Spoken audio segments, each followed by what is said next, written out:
How are you all? Hope you all are doing very good. So today, students, we have to start our 8th chapter of class 5th, which is about air and water, our life force. Okay, so basically today we have to start with our two basic requirements for the survival, that is air and second is water. Okay, so let's start our chapter. See, first of all, we have talk about air. Okay, see, air is present all around us. We cannot see air, but we can feel it. Air is essential for all living things to breathe. We cannot live without air for more than a few minutes. Okay, so students, हम सभी को पता है कि air हमारे around present है. हर जगह there is air present around us. Okay, and air is very very important for every living being to survive. क्यों? बिकॉज सभी लोग क्या करते हैं, एयर में एक जो गैस है, very essential gas named as oxygen, okay, उसको इनहेल करते हैं, उसको ब्रीथ करते हैं. सो उसको ब्रीथ कैसे किया जाएगा जब तक एयर को इनहेल नहीं किया जाएगा. इसीलिए एयर क्या है, बहुत इंपॉर्टेंट है सभी के सर्वाइवल के लिए. अगर एयर प्रेजेंट नहीं होगी so we will not be able to survive. Okay, see what they are saying कि it is essential for all living things to breathe. We cannot live without air for more than a few minutes. few minutes तक ही आप survive कर सकते हो. few minutes के बाद क्या होने लगेगा, हमको suffocation होने लगेगी if we do not inhale air. Now we come to the topic atmosphere. The air is surrounded by a thick layer of air called atmosphere. It is several kilometers thick. Okay, atmosphere is held around the earth by the earth's gravity. It contains a mixture of gases like nitrogen, oxygen, argon, carbon dioxide, neon, water vapor and many more. The amount of air becomes less as we go up. So हमारे earth surface के around एक thick blanket है air का, which is called atmosphere.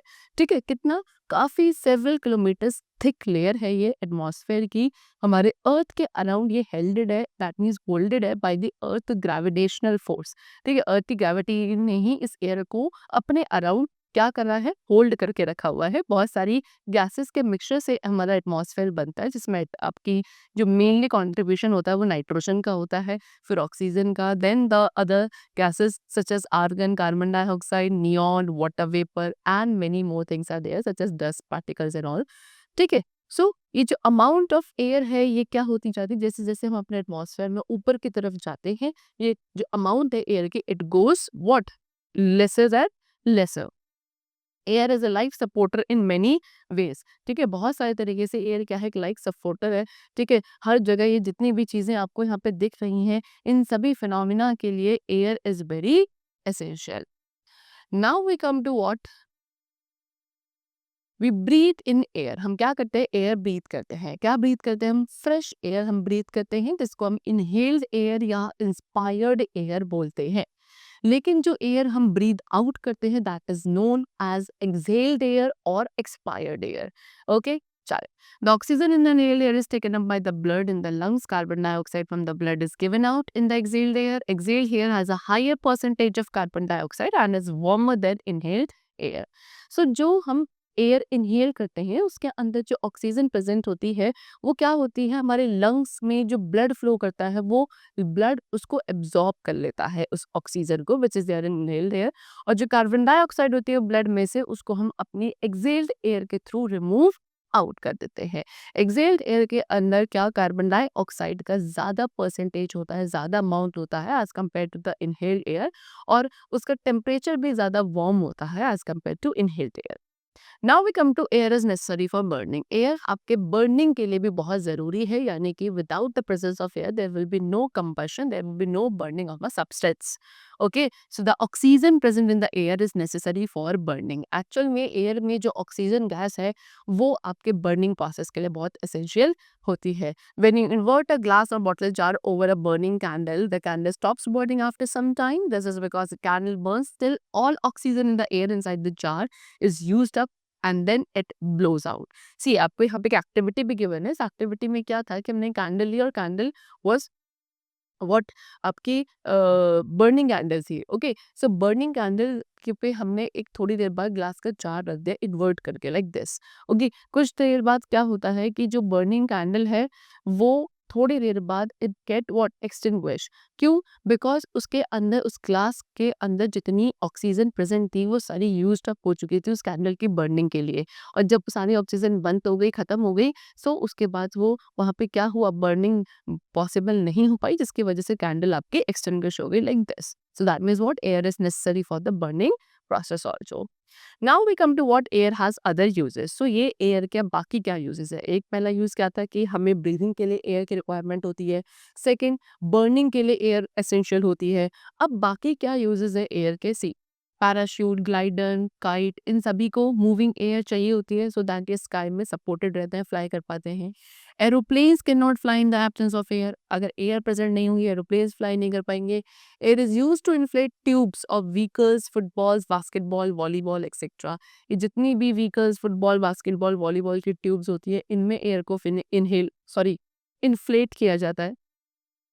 Sailboats are pushed by air and blades of windmill are turned by air to generate electricity or lift up water.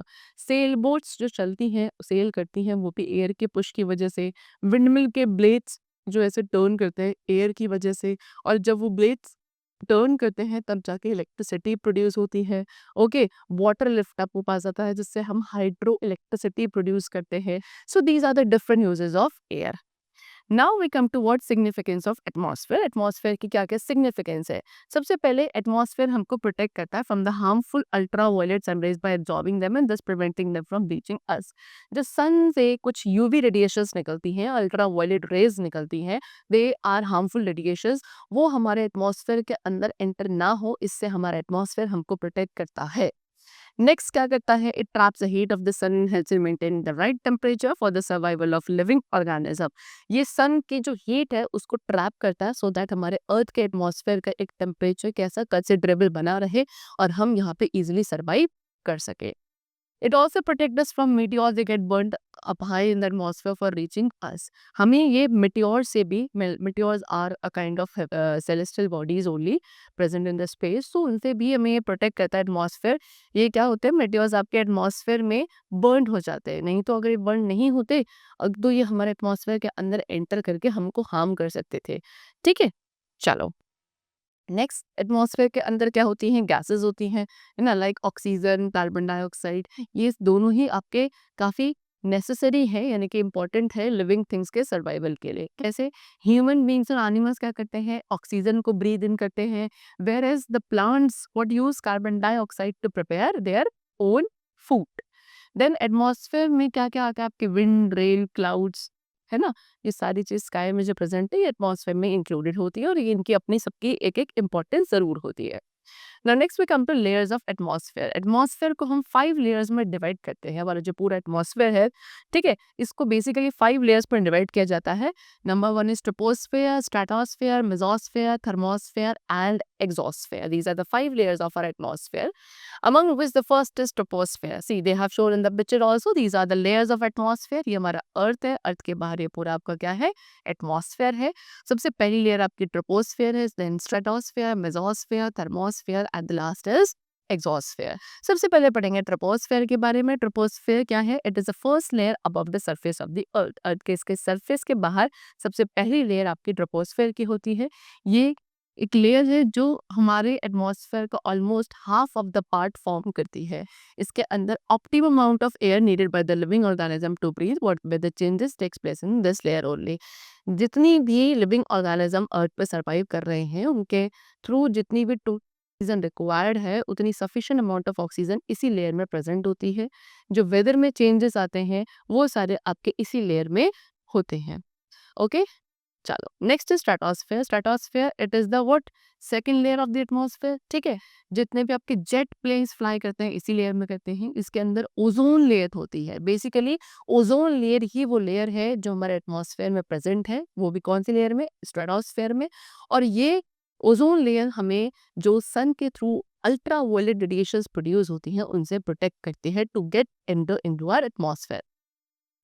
The third layer is mesosphere. Mesosphere आपकी third layer है।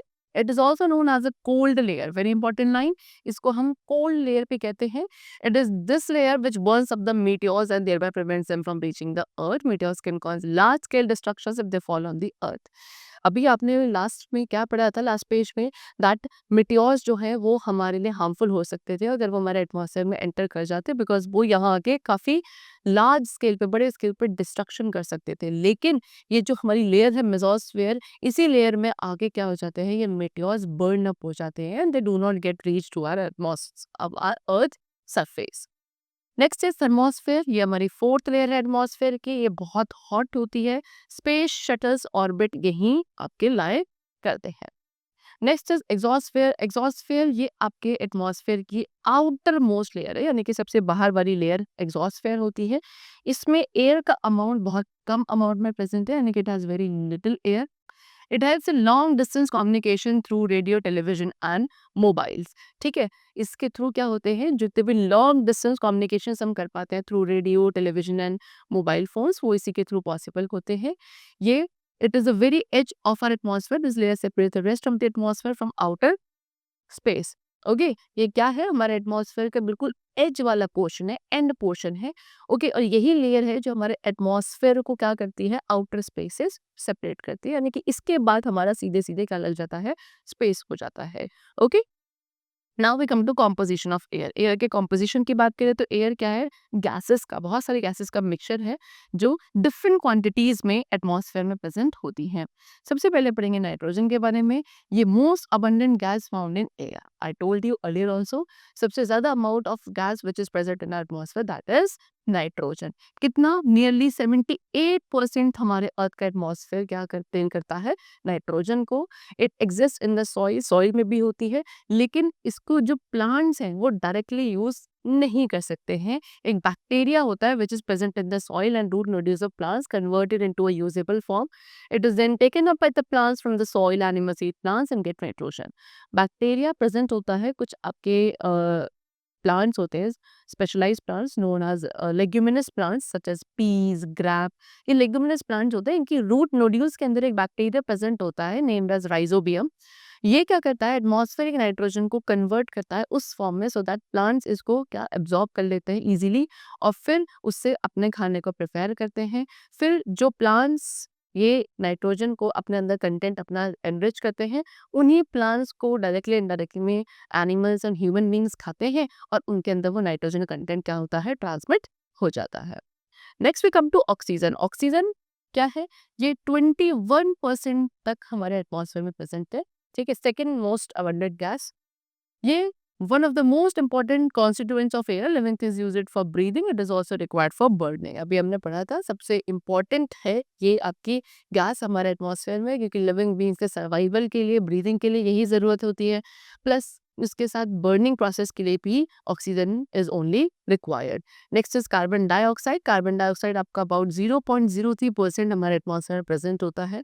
It is used along with water and sunlight by the green plants to carry out photosynthesis, that is process to prepare their own food. Green plants क्या करते हैं, इसी carbon dioxide को inhale करते हैं along with water, sunlight and nutrients, और फिर उसको क्या करते हैं, फोटोसिंथेसिस प्रोसेस के थ्रू अपना खाना इन रॉ मटेरियल से प्रिपेयर करते हैं।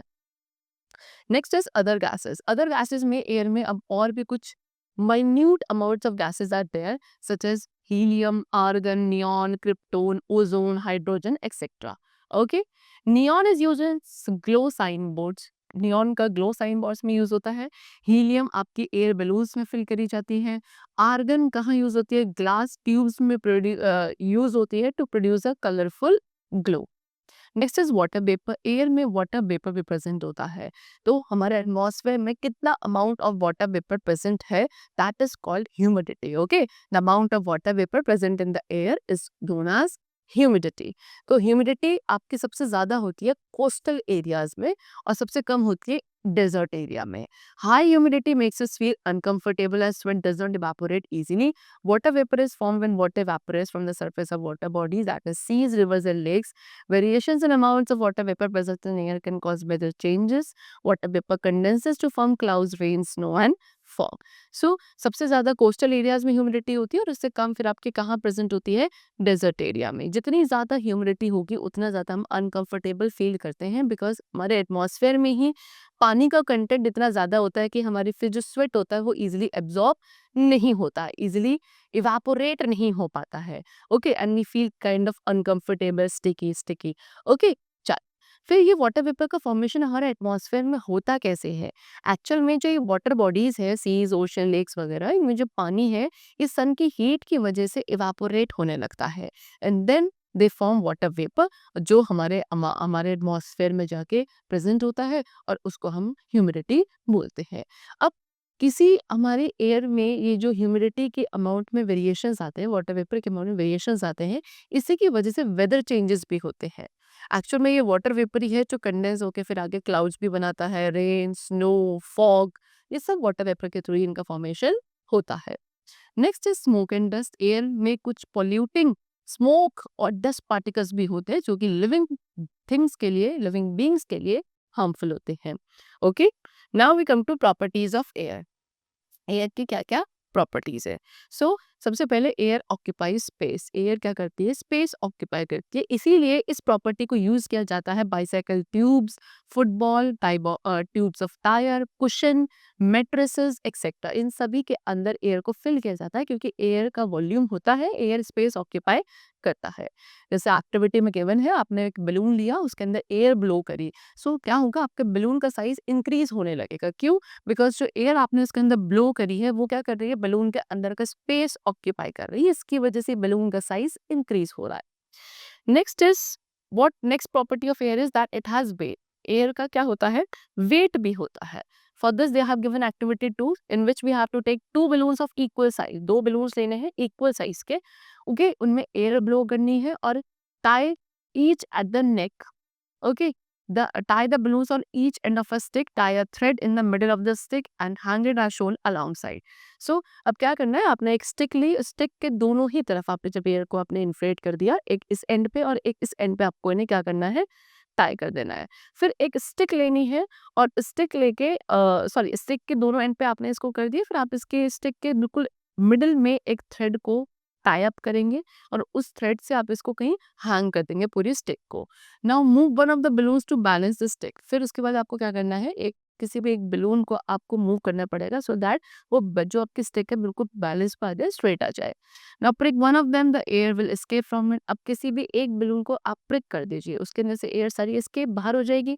सो व्हाट डू यू ऑब्जर्व, आप क्या ऑब्जर्व करोगे, as the air escape from the balloon the stick will tilt towards the full blown balloon. This shows that the air has weight. जैसे ही आप किसी एक बलून को प्रिक करोगे लाइक दिस, इस तरीके से, ठीक है, तो उसके अंदर से एयर बाहर हो गई, यानी कि अब उसमें कुछ नहीं वेट बचा। सो जो आपकी स्टिक है इस तरीके से टिल्ट होगी, ये देखिए टिल्ट कैसे हो गई, किधर की तरफ, जो दूसरा वाला बलून है जिसके अंदर अभी भी एयर है उधर की तरफ झुक जाएगी, बिकॉज उसमें वेट है। पहले तो ये इक्वली बैलेंस थी, लेकिन अब क्या हो गया है, एक में बलून में एयर नहीं है जिसके मतलब वो बिल्कुल लाइट वेट है, और दूसरे वाले में बलून में एयर है, दैट मीन्स उसके अंदर वेट है, और वेट के टूवर्ड्स क्या हो चुका है, वो बैलेंस आपका टिल्ट हो चुका है।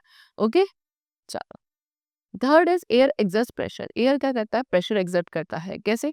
Anything which has weight exerts pressure, since air has weight it exerts pressure, air exerts pressure in all direction. Air का क्या करता है, एयर आपका कोई भी चीज जिसके अंदर वेट होगा, जिसका वेट होगा, वो पक्का क्या करता है, कोई ना कोई प्रेशर एग्जर्ट जरूर करेगा।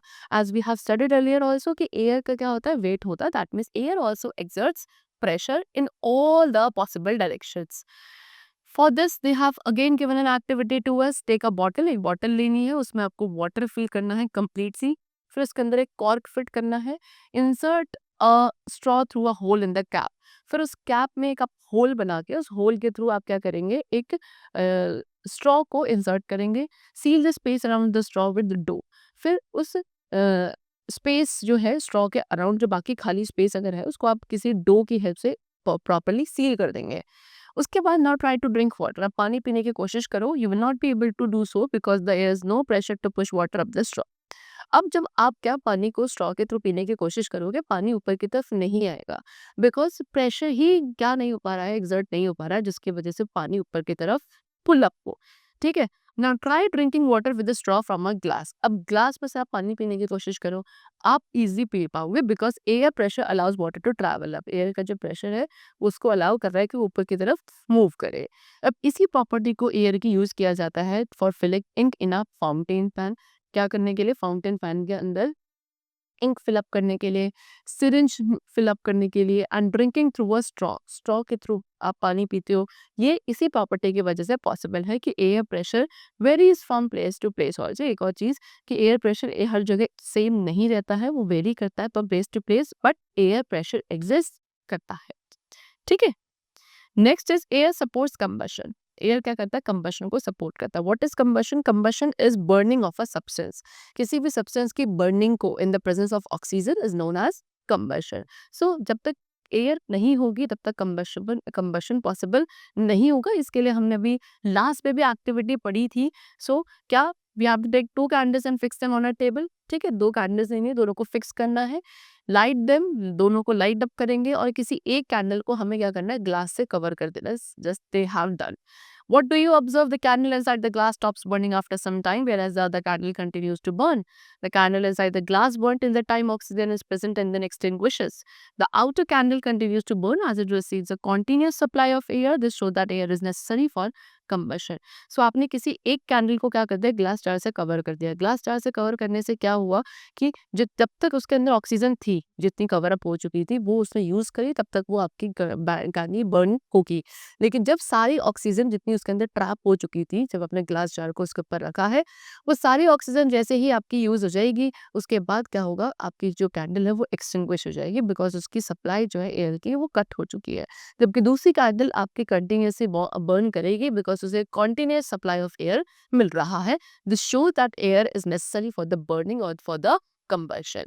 Now we come to our next topic, which is of water. We are done with the air portion. Now this is water. Just like air, water is also essential for life. Okay? जितना important आपकी air थी उतना ही essential, उतना ही important आपका water भी होता है। हम सभी को पानी की जरूरत है to drink as we can not remain thirsty for long. खाने के बिना एक पर हम रह सकते हैं कुछ लंबे टाइम पीरियड के लिए, लेकिन पानी के बिना we can not survive for a very long time.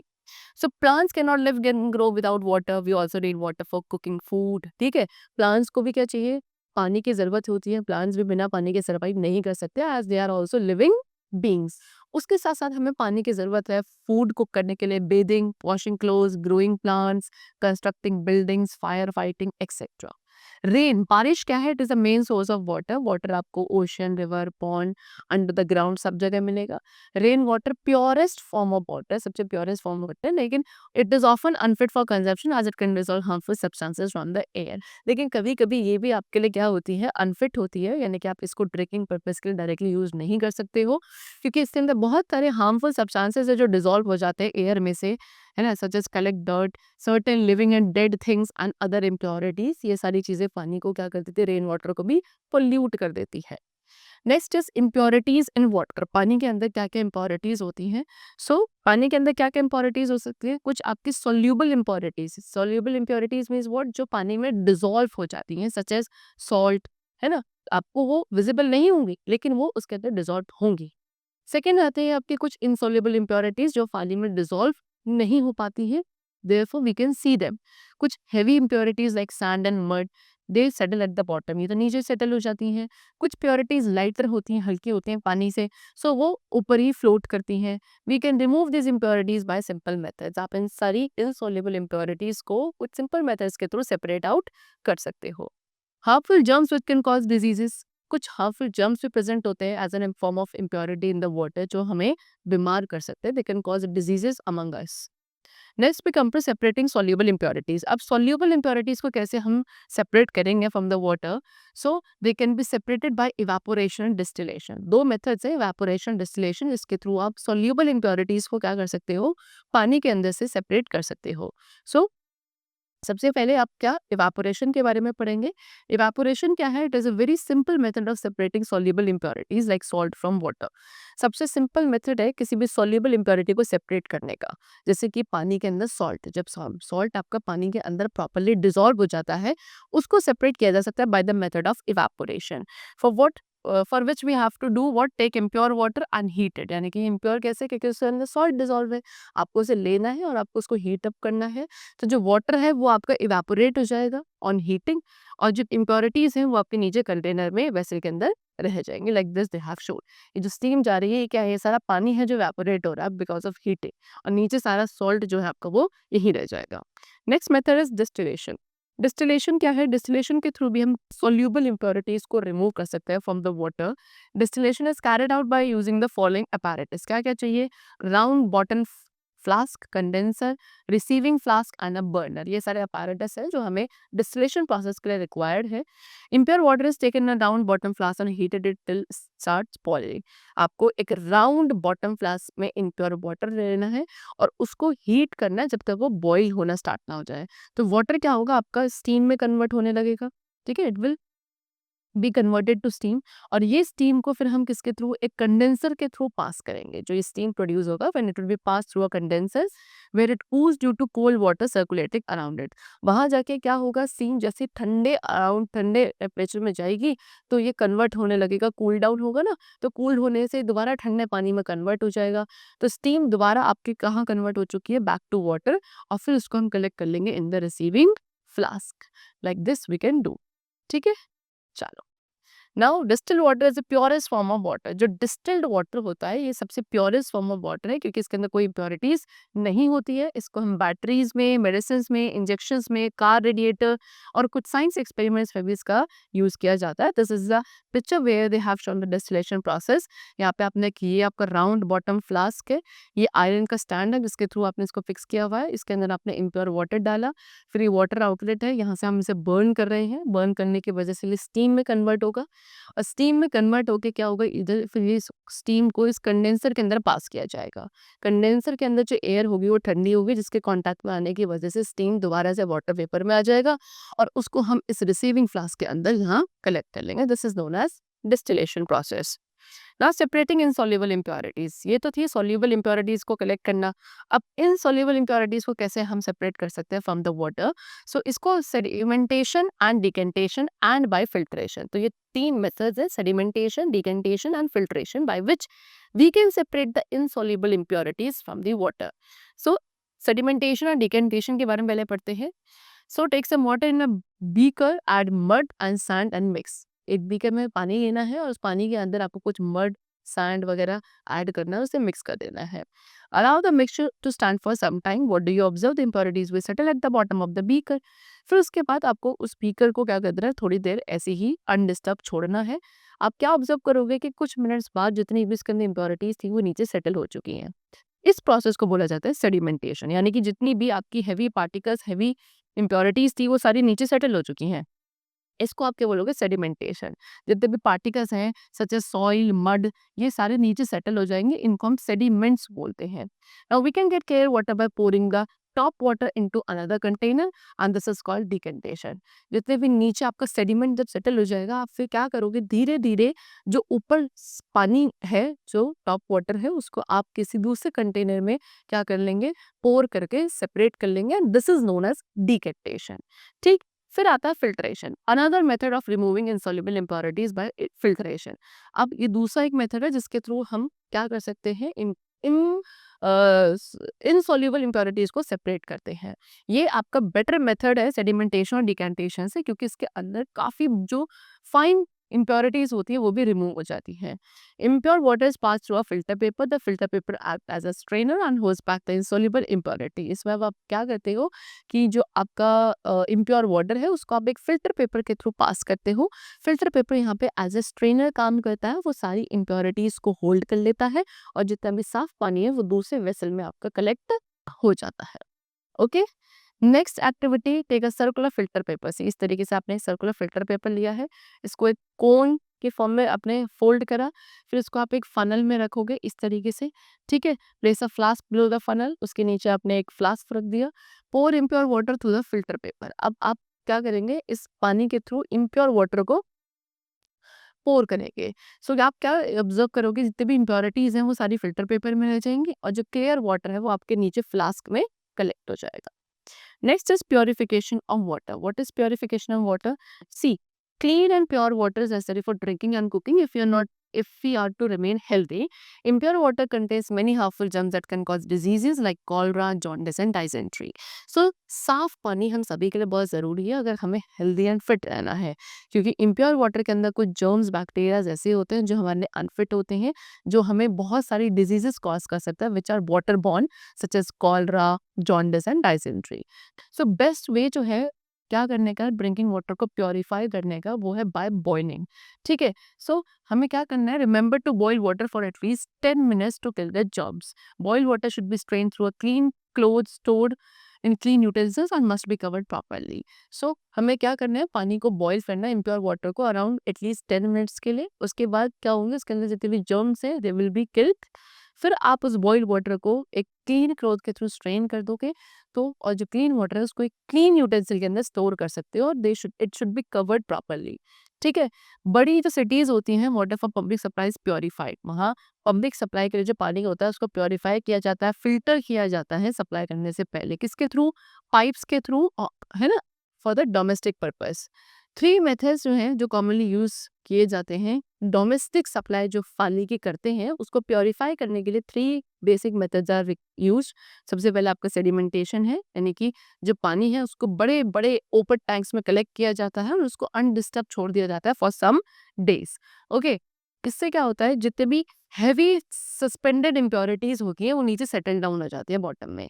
Air and sunlight act on water importance and kill many harmful germs. Air, sunlight, ये उस पानी पे एक्ट करवाए जाते हैं, खुला छोड़ दिया जाता है पानी को, सो दैट कुछ बैक्टीरियाज वगैरह जर्म्स एयर एंड सनलाइट की वजह से उसमें से मर जाते हैं। केमिकल्स लाइक एलम वगैरह ये सब भी ऐड किया जाता है पानी को प्योरीफाई करने के लिए।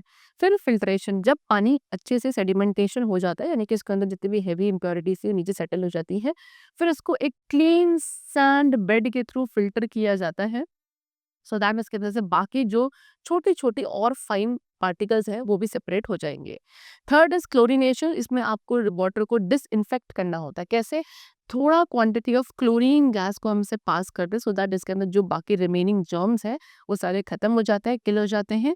फिर इस वाटर को हम क्या कर देते हैं, पाइप यानी कि पाइप्स के थ्रू घर तक सप्लाई करते हैं सभी डोमेस्टिक पर्पस के लिए, टू सप्लाई प्योर वाटर जो कि आपका सेफ होता है।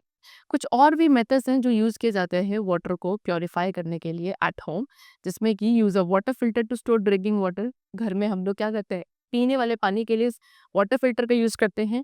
Filter should be clean regularly as a dirty filter is a breeding space for disease causing germs. आपका जो फिल्टर है वो भी क्या रेगुलर बेसिस पे क्लीन होते रहना चाहिए, बिकॉज उसके अंदर जो डर्टी फिल्टर अगर लगा होगा वो भी क्या बहुत सारे जर्म्स के क्या बन सकता है, ब्रीडिंग प्लेस बन सकता है। Next, potassium permanganate crystals, okay, ये भी ऐड किए जाते हैं जो ओपन सोर्स ऑफ वाटर होते हैं जैसे कि वेल्स वगैरह में, सो दैट इसके अंदर जर्म्स किल अप हो जाए। अंडरग्राउंड वाटर जो है, जो ट्यूबवेल, डीप वेल या स्प्रिंग से आता है, वो नॉर्मली क्या होता है, सारी इनसॉल्युबल इम्प्योरिटीज से ऑलरेडी सेफ फ्री होता है and it is safe for your drinking purpose.